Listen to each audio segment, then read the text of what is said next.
Man, I love robots. It'd be so cool if they made movies on them. Oh, what a time to be alive. By the way, go see Transformers 1. I want to make TF Hype Guy on Twitter happy. Also, TF1 is amazing. When I was a kid, there were robot movies. One of them had big robots that did the rock'em sock'em thing. You know, like the old toys. I had one of these, and because I am an only child, I always won. Then of course, there was the other robot movie that had bigger robots that fought bigger monsters. These were my childhood. I owned one of them, which meant I watched one of them a lot. That one never got a sequel. Oh man, if only Pacific Rim had a part 2. None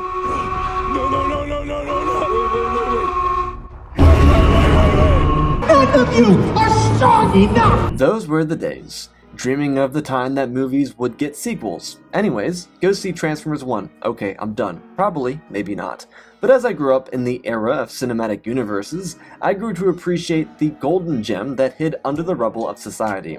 The name of that movie is the one I never owned. It's Real Steel. If you haven't put the pieces together, it's Real Steel. This was one of those movies I always turned on when I saw it playing on TV. And, just like the other day, I remembered it existed. Ooh, Wolverine is a really deadbeat dad in this movie. I know. But every emotional beat is actually very good. Boxing movies aren't new. Boxing as a concept isn't even new. According to Google.ai.com, boxing has been around since the 3rd millennium BCE. Can we not? Like, the internet was so fun 2 weeks ago before the... Realistically, boxing probably has been around since the creation of fire. Chimpanzees fight frequently. I can't imagine that our great forefathers weren't bashing each other's heads in for entertainment before the discovery of language. Real Steel, just like any and every other boxing movie since 1894, yeah, you heard me right, is a movie that in the end involves two combatants.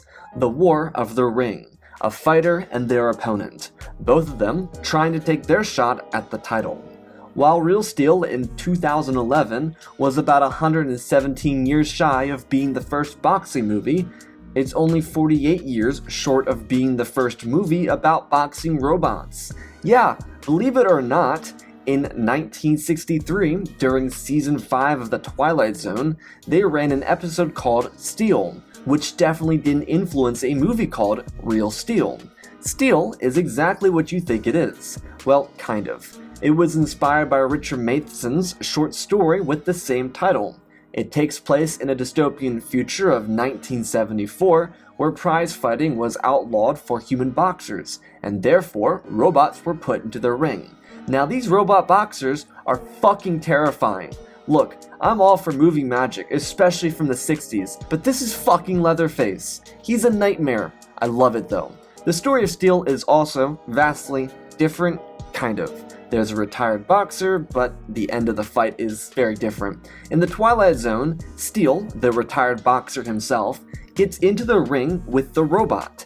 In their world, they had models in the B series. The robot he fought was a B7. So I guess, like the 7th generation model. Could you imagine if in Real Steel, Charlie, instead of shadow boxing with Adam, dressed up as Adam with makeup and fake robotic limbs and then fought Zeus with his bare hands, and then after one round in the ring he fucking died? Yeah, that's basically Steel in the Twilight Zone. Aside from Steel, there are some very fundamental changes to boxing movies that have been made that Real Steel was able to take inspiration from. For example, any of the 100 Rocky movies. Like, why does this even need to happen? He's, like, old, and everyone he loves is dead. Real Steel is kind of what I miss about movies from my childhood. Ooh, nostalgia. Like Pacific Rim. It's one of those movies that knows how to take inspiration without just straight up plagiarizing. In the behind the scenes for Real Steel, one of the artists talks about the fact that they didn't have anything to use for inspiration when they were designing these boxers, and I really love that. Having these completely unique, never going to see anywhere else robots is something I love about Real Steel. It's in these types of films that there's value, and love put into everything. And so, if you're like me and forgot this movie existed, here's a little recap of Rock'em Sock'em Robots. The year is 2020. This is actually the better 2020. We've got robots and intros that will be copied by Age of Extinction.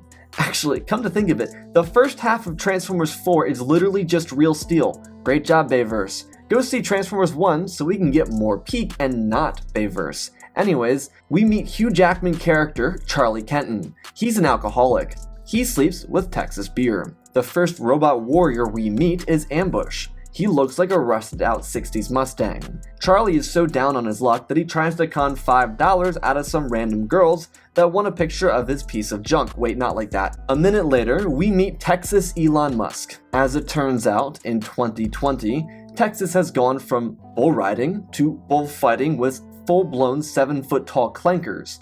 My Clone War fans will get that reference. Wolverine gets his confidence up because Blondie in the crowd acknowledges his existence, even though he literally lives with Evangeline Lilly. He's the smackdown on that prime beef!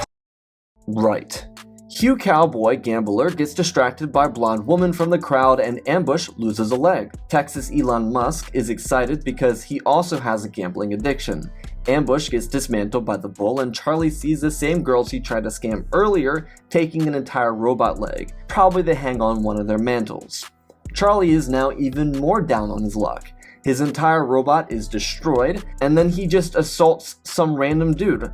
Turns out two guys in cowboy hats were there to report that his ex-girlfriend and mother of his son is dead. He's got to drive to Texas court, and angry cowboy guy that happens to look like Elon Musk doesn't get his cash money. Deadbeat dad is late for his court hearing, but he's more interested in getting the new robot, Noisy Boy. The ex-girlfriend's sister, Deborah, calls Charlie out for being a deadbeat, and he proves her right by making a deal with Marvin, the rich guy, to sell his kitten, which is very legal.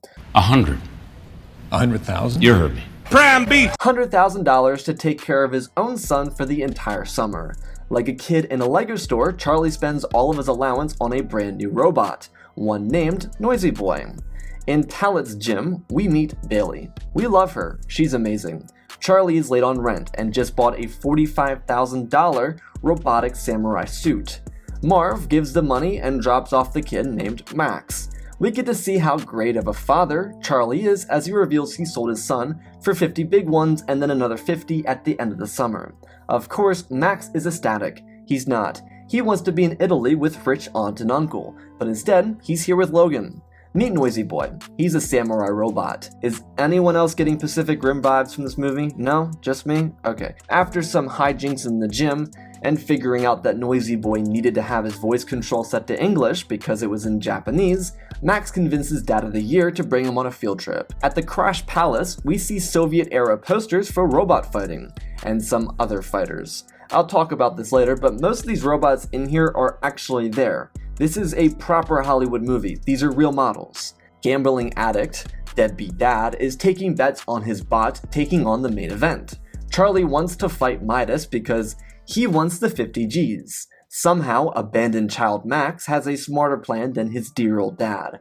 Instead of winning a small fight and taking the cash like Max says, Noisy Boy gets his head caved in by a Spartan. Noisy Boy strikes first, and that's as good as it gets. Samurai versus Spartan. Who will win? Place your votes now. As it turns out, fighting the main event with your robot for the first time was a bad idea. Noisy Boy gets hit in the pee-pee and everyone reacts for some reason. Ready to serve up a decappuccino! And just like Jack Dorsey, $45,000 gets absolutely mangled. Deadbeat Dad and professional gambler child spend some more quality father-son time by breaking into Metal Valley. This set is both a shot on location and a miniature. Really cool stuff there. There's even a spaceship in the background. Is that the Saturn V? More exposition about the universe, which is super cool. Max then accidentally falls down a hill and is saved by the first man created by the Masters themselves. For some reason, Deadbeat Dad doesn't want to dig the clanker out of the ground and lets Max do it. Even though they kind of came to the Metal Valley just for this kind of find, I don't really know, but presumably before Charlie ditches his kid. You think I abandoned you, and, well, I guess I did originally. Bailey calls out Charlie for his downhill spiral, but she agrees to look at the robot Max found. Now this is Adam. He's adorable. I love him. There's this very sweet moment between Adam and Max where we learn that the G2 has a shadow function. Max cleans Adam and they have their little rocky run through an alley, except Adam wrecks everything. Then there's a very sweet moment between Max and Adam where Max seems to find his belonging with Adam. There's this really cool motif in the movie that keeps hinting at Adam having a sense of understanding or sentience. 10 out of 10 decision. Me and the boys love this decision. Road trip time. We get to look at the WRB for the first time, and learn that aside from Spartan warrior bots, there's also the Greek god of robot abuse. His name is Zeus. We also meet Tak Mashido. He's certainly something. What Zeus sees, he kills. Pretty edgy. Adam has a fight at the zoo for more animal abuse tomorrow, and Hugh Jackman eats this entire scene. I told you I hate hamburgers! The burrito. This dude is intense. After learning gambling addict in the making Max was up all night, they encounter the most 2000s looking dude I've ever seen. He calls himself Kingpin for some reason. I'll give you $100 for one 2-minute round. Take it. 300. Mohawk Boy offers $1,000 for surviving round 1. Max is just like his dear old dad. Gambling is in his blood. At the zoo, they're not abusing bulls anymore, so non-existent PETA isn't worried. Let's get it on like ping pong in Hong Kong! Ping pong in Hong Kong. Alright, here we have our typical Rocky fight. Metro looks like the Up House, and Hugh Jackman antagonizes his son the entire fight, which surprisingly doesn't help. Adam survives and Max takes the double or nothing deal. Max then kills Metro by giving him a total system failure. Mohawk Guy shoots a luggy at the screen. Lovely. Max is then coked out by Dr. Pepper, which honestly can't even blame him. But actually, can we talk about this? He spends like 48 hours up in a row that we know of, which isn't the only 2 all-nighters in the movie. Child Protective Services needs to be called. This kid stays up for like 72 hours that we know of. Charlie agrees to work with Adam, and we get a taste of this movie's amazing soundtrack. Deadbeat Dad is no longer so deadbeat, as he encourages Max to do his kid thing. What is a kid thing? It's dancing with Adam. We get our little fight montage, father-son and bonding, fights are fighting, and then we also get to see many of the unique designs in this universe. Also, love that Max is getting paid in each of these scenes. They then get their first WRB fight with a League bot that looks like a Jaeger from Pacific Rim. The Zeus team also wants to buy Adam. They want him to be a sparring bot for a small price of 200 big ones. Max, who is at this point Archie Karaz, refuses to take all the money. Charlie takes over the boxing for the fight, and this fight is actually really good. The usage of Twin Cities and their double heads to ensure they never have a blind spot is really cool. In true Rocky fashion though, Adam has a height disadvantage, but Twin Cities has a hitch in his shoulder. Charlie gets Adam inside the zone and they go absolutely nuts. Adam puts a spin cycle on Twin Cities and they win their first league fight, but Max, just like his gambling addicted father, decides that it'll be fun to challenge a literal Greek god. Oh hey look, remember when Texas Elon Musk was in the movie? I didn't. Kevin Durant's character beats up Charlie, with help, and they take the money and leave. We get a little third act drama because runtime needs to happen, so Max gets sent back to Deborah and Marvin. To be honest, I'm actually being a bit of an ass right here. This third act drama is a lot better than most movies do it. But anyways, afterwards, with the confirmed Zeus fight, Huey goes back for Max and they go. Look, I know you think I abandoned you, and, well, I guess I did originally. That's fucking wild. They go to WRB and Texas Elon Musk is there. Homeboy! To say the whitest thing ever to Captain America, after betting 100 G's against Adam. Homeboy! They're in the ring and oh look, Bailey is there. Dumbass Jackman was distracted by the blondie in the bull ring. Crazy work. Billie Eilish themed robot comes out to the stage. And he's like 2 times the size of Adam. But that's okay. Peter Carey does his best Michael Buffer impersonation.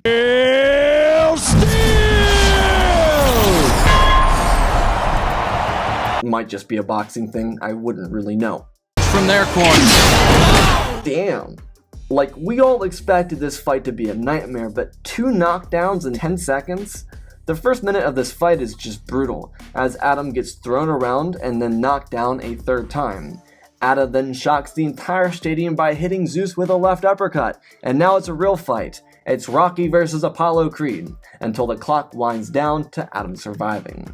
We've seen After the Bell hits in Rocky 3 and the Creed movies, but I'm glad that in this movie they showed the restraint that robot fighters have. Also, alright, peace out, posse. On boy! Gets to pay 100 G's, so double benefit. And then here we get our second fight montage, your typical boxing movie type of montage, which is great. Love everything about this. Again, something about the sentience of Adam is continuously played, but with Adam's ability to hear taken from him, Charlie is going to have to shadowbox the last round. Me. Watch me. You know you're talking to a robot, right? I know. Shut up. Watch me. I love this movie. The final fight is with Charlie and the Zeus team, and it does not disappoint. It's everything you want from the finale of a boxing movie. Damn, he also kinda looks like Sugar Ray in there. That can't be related to anything. There's this awesome moment where Zeus almost loses, but he's saved by the bell and wins by a judge's vote. The movie ends with Adam being the people's champion. The movie completes with a sense of finality between father and son, and honestly, what more could you ask for? On boy! Shit, it's almost as good as the ending to the original Rocky, maybe even better. Damn. That was a good movie. What's cool about Real Steel is that it's really real boxing. Really real wrestling! Really real wrestling! Really real wrestling! Really real wrestling! Just imagine that they said really real boxing instead. This film is the way it is, thanks to Steven Spielberg. Sheesh, thanks dude. You always gotta be so cool and ruin everything. Obviously joking, but Steven told Sean Levy that if the robots aren't moving, then they should be real. Which makes it sound like they built a bunch of robots for no reason, but in reality, makes a huge difference outside of the ring. You see this? This is a child. Child actors can be great, but of course, giving them something to marvel at gives their acting an emphasis of realism. In the behind the scenes, Hugh Jackman talks about feeling like a 10-year-old the first time he ever saw one of the bots, and he found that ironic because he was working with a 10-year-old and he felt like a 10-year-old. See? Having robots on set gives the actors something to go off of. Instead of staring into the abyss of a green or blue screen, depending on era, they have a physical marvel to look up at, and exist with, in the moment and in the scene. This doesn't just add a sense of realism to the actors standing near the real bots themselves, but it also makes the jobs of the artists behind the CGI models a lot easier. In Transformers 2007, the artist talked about how difficult it was to build their Transformers, because Michael Bay insisted on everything being real, and the car models themselves were super shiny because they were constantly waxed to be that way, which somehow doesn't translate really well in the CGI creation. So, how do you fix that? You add pieces of the vehicles themselves into the robot models to give them a sense of realism. And like I said earlier in this video, there were no references for these artists to go off of. Everything in Real Steel is unique to Real Steel. This gave them the chance to personify every single fighter with distinctive styles and added some extra depth to their quote-unquote personalities. Like Midas is a Spartan, Noisy Boy is a samurai, whatever the fuck Metro is Metro, the oddly terrifying look of Zeus, and of course Adam. The artist specifically mentioned that they wanted Adam to feel like the everyman. Their intention was to humanize the robot fighter so that he could have the audience's sympathy, which 110% worked. Production designer Tom Mayer even said that the use of a fencing mask is so that the viewer has to actually work to understand him, to which I have to admit, Adam's featureless face is hard to fully grasp, but it's a lot more enjoyable trying to understand the robot himself throughout the movie. The ambiguous nature around Adam's sentience, if you will, is something that separates this movie from any other blockbuster. There are answers that you have to come to a conclusion on your own, and without a sequel, I think it leaves that to the curiosity of the mind, and makes viewing this a lot more pure. The fights themselves are an extension of technology used for the first Avatar film, called simulcam motion capture. In a lot of the behind-the-scenes footage, you'll see something similar in fashion to what Alan Tudyk wore for his role in Rogue One. These robots are much larger than humans, and so to replicate their height, actors were put on stilts for walking scenes, and the boxing matches themselves were captured through simulcam. This allows the conversion to CGI much easier, because instead of creating the entire screen from scratch, you're just adding on top of what's already present. It's very similar to what we saw in the Clone Wars motion capture duel for Ahsoka vs. Maul. Plus, remember earlier when I said that Adam was similar to Sugar Ray?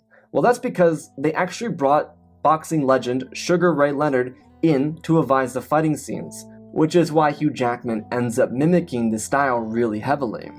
It's through all of these attributes that Real Steel meshes together a wonderful boxing movie with a sound story. And speaking of, isn't it wonderful when a movie knows when to stop? Real Steel by no means has the most unique story ever told. Deadbeat dad who has no purpose until, his child returns to him and he's like, damn, kid needs to eat. Gotta do something about that. The burrito. But saying that the story isn't the most unique thing ever isn't actually an insult. The story does a fine job of telling the story it sets out to tell, which honestly is all you can really ask for.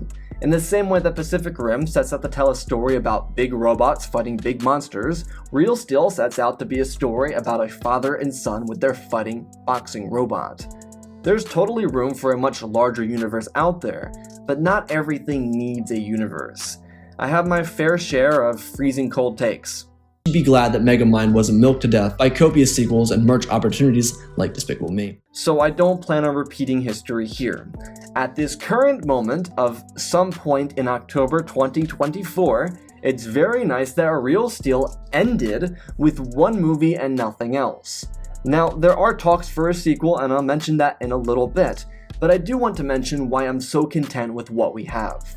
The central theme of this story is about deadbeat dad and son looking for acceptance. The story focuses on that aspect without taking away from the thing that gets butts in the seats. For example, the trailers for Transformers, especially Age of Extinction through Rise of the Beasts, there were promises or aspects that they wanted people to come and see. Age had Dinobots, Last Night had Nemesis Prime, and Rise of the Beasts had the Beasts. But like with Godzilla 2014, those aspects make up a combined like 2 minutes of each of their movies. Real Steel promises a movie about fighting robots and it delivers. Their first fight is immediate, and you don't have to wait more than 20 minutes to get the match with Midas. Now, I'm not saying I need excitement to get through a movie. Trust me, I watched Oppenheimer and didn't die. But when I come to see a movie about a robot boxing league, I kinda want to see the robots box. Like in my previous video, I talk about it with Transformers. I come to watch robot do robot things. When that doesn't happen, it feels like wasted time. Go see Transformers 1, that doesn't waste your time. Real Steel doesn't promise an arc for a robot. It promises rock'em sock'em robots with Hugh Jackman, and that's what you get. I think part of the reason this story works so well is because they're not trying to do sequel bait. They set out to tell one story. Another movie from the early 2010s, named World War Z with Brad Pitt, they attempt to do sequel bait, but it's never really felt here. Sure, you can make the case that the ambiguity around Adam's sentience, or the eventual dynamic of Max and Charlie lingers, but everything the movie sets up is resolved in the end. It kind of reminds me of the Jackie Chan Karate Kid movie, where it ends with them just giving each other a high five and walking off into the sunset with pictures being taken. It's a happy time, happy ending. Something I really respect about Levy is what he has said in recent years regarding the reason there's no sequel. He says that he tries not to make sequels that don't deserve to be. His entire motivation is, if it cannot top or match the previous installment, then it shouldn't be made. Hey look, Joker 2's in theaters for some reason. Now, I know that there are fans that love Real Steel, I'm one of them, but look at what Real Steel could have been. It could have been soulless. Not saying that Levy would have made something terrible, but sometimes directors don't return, or they lose influence in the creativity department, and the original vision vanishes in the next installment because the studio wants the money, and then we're all like, why'd you do that? Now, let's talk about the potential of this sequel, because in 2022, it was said that they were developing a Real Steel series for Disney+. I think it's really cool, honestly, and Anthony Mackie, who plays Finn in this movie, believes that a sequel series could be really cool if it were a Mad Max type of deal. They could explore the entire underworld of robot fighting. And it makes sense. Dakota, the actor who plays Max, is all grown up now. And while there is room for him and Hugh to reunite, the idea of an underground series about robot boxing sounds cool.